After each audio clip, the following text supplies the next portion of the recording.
2022年4月7日，美国波士顿的萨默维尔地方法院大楼停车场，一名44岁的男子叫薛成海，他驾驶着一辆白色的雪佛兰 SUV 径直地撞向了一辆黑色丰田，丰田的车头已经被撞毁。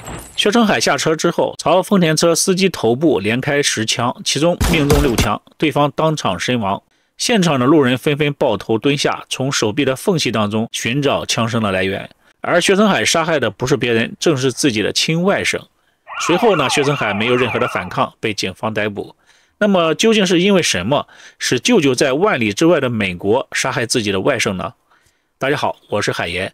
下面呢，我们就来讲述一下曾经轰动一时的案件——哈佛博士后法院外枪杀事件。薛成海是甘肃省武威市人，出生于1978年6月，家境普通，还有一个姐姐。他从小呢就聪明好学，成绩优秀。1996年，薛成海考入了西北工业大学的自动控制专业。由于他的学业成绩优秀他的本科专业毕业之后呢，继续留在母校攻读硕士研究生。完成硕士学位之后，薛成海继续在中国科学院的自动化研究所攻读生物信息学博士。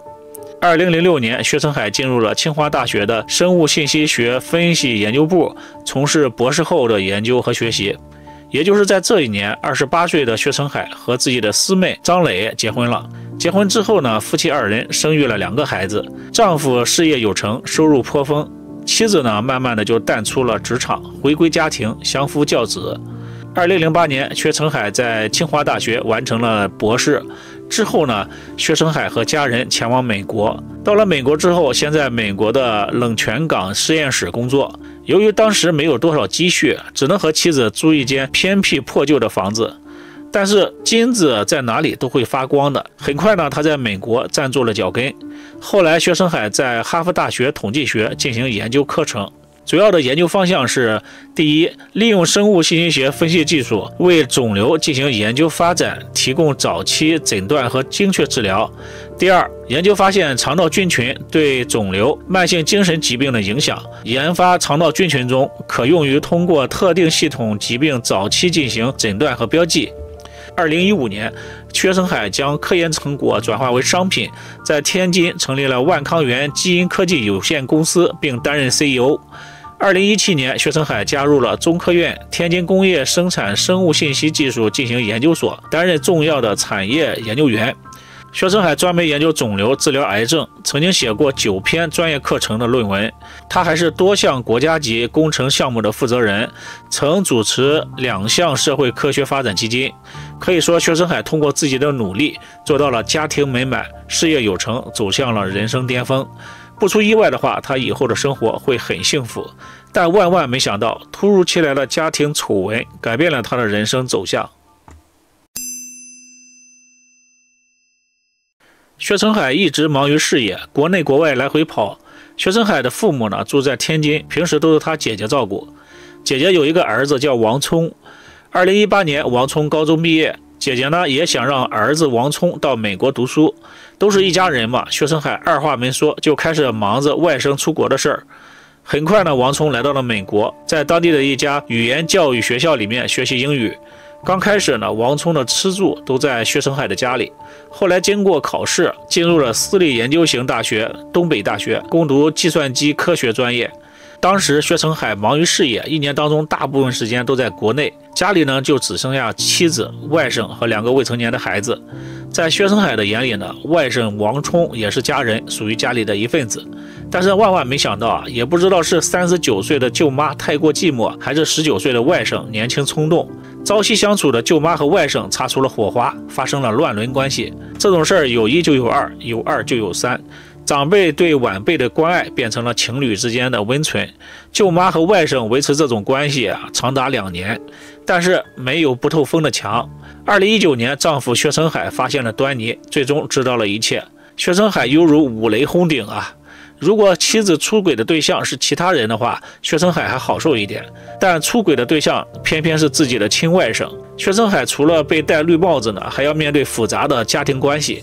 面对这样的家庭悲剧冷静后的薛成海决定和妻子离婚，并将王聪赶出自己的家门，要求王聪以后都住在学校里，不许王聪再踏进这个家门。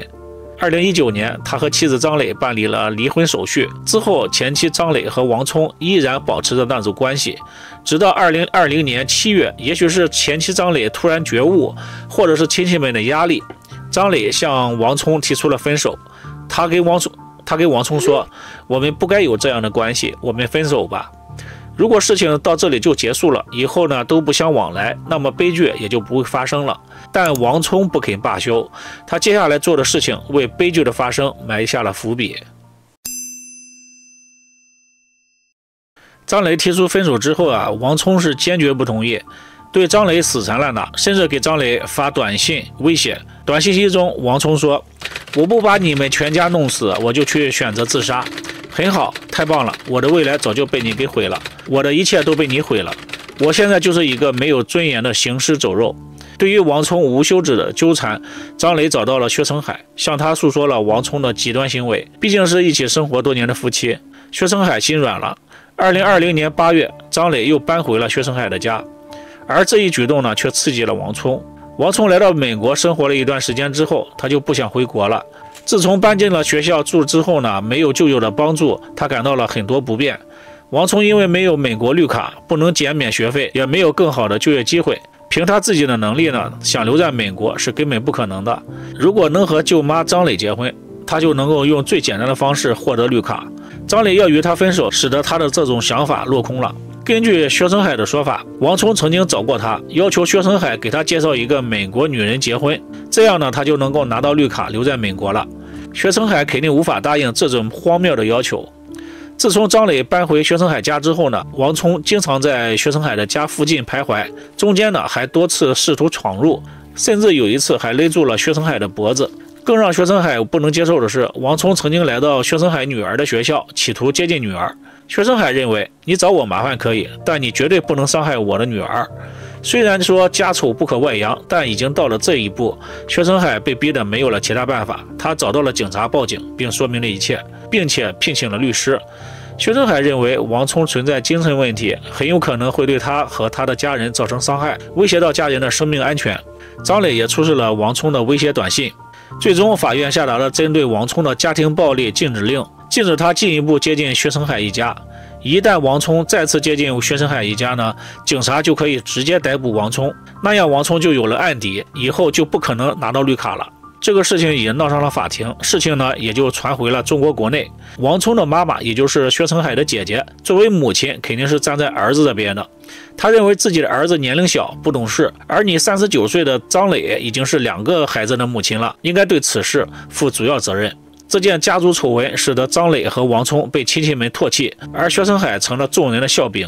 面对闲言碎语，这3个人都承受了巨大的精神压力，心里多少都有一些扭曲了。在禁止令期间呢，王聪再也没有去骚扰过薛成海一家，直到2022年4月，禁止令马上要到期了，必须向法院申请延期，而就是这件事情最终导致了悲剧的发生。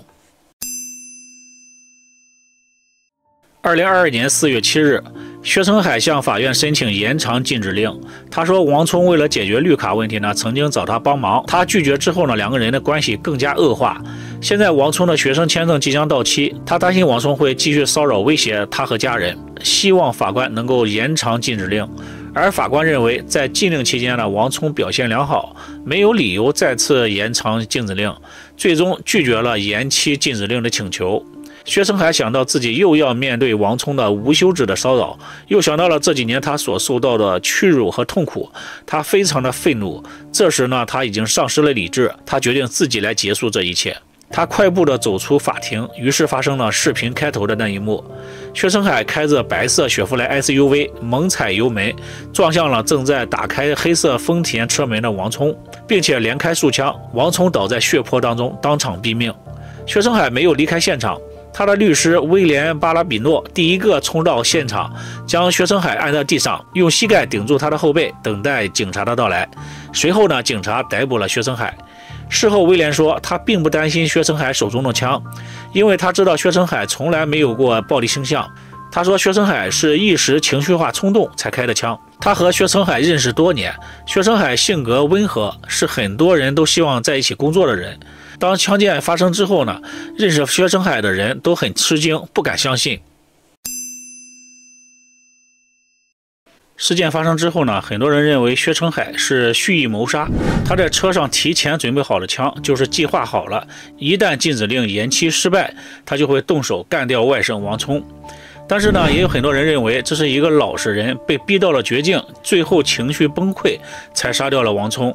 之所以随身带枪，是因为之前王聪的骚扰和威胁在先，而且薛成海是有持枪证的，在美国没有暴力倾向的人才会给办理持枪证，在这方面也能证明薛成海之前是没有暴力倾向的。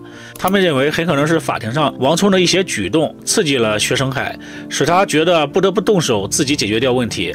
而电视台在采访王聪学校的室友林凯文，在林凯文的口中呢，王聪才是受害者。林凯文说，王聪是一个表面上看起来强硬，但实际上是一个很脆弱的人，内心容易受伤。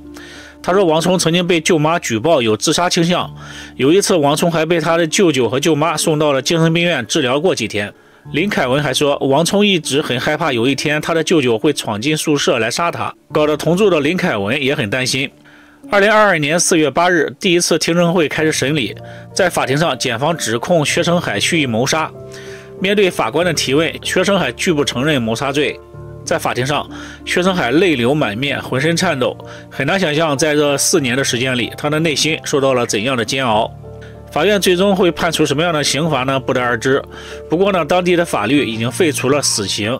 薛成海最坏的结果就是被判终身监禁，如果判定的是激情杀人的话，也可能会判得更轻一些。而在当天，他的前妻张磊也来到了现场，他表情憔悴，面对记者的提问呢，他一言不发，没有透露任何的信息。当前夫被带走时，他向薛成海挥了挥手。一个是哈佛大学的博士后，一个是东北大学高材生，还是舅舅和外甥的血亲关系，最终走到这一步，令人唏嘘。王聪在舅舅的帮助之下，自己再努力一些，本来呢也会有一个好的前程，但是他不光没有知恩图报，反而和自己的舅妈搞到了一起，破坏舅舅的家庭。而舅妈作为长辈，明知道对方是自己的外甥，却突破道德底线，干那乱伦之事。这两个人所做的败坏伦理的事情，才是一切悲剧发生的根源。这个案件呢，也警醒我们，做人还是要有一定的底线的，最起码的伦理道德还是要守住的，不然和畜生有什么区别呢？好了，以上就是今天的所有内容，感谢您的收看，别忘了点赞，下期再见，拜拜。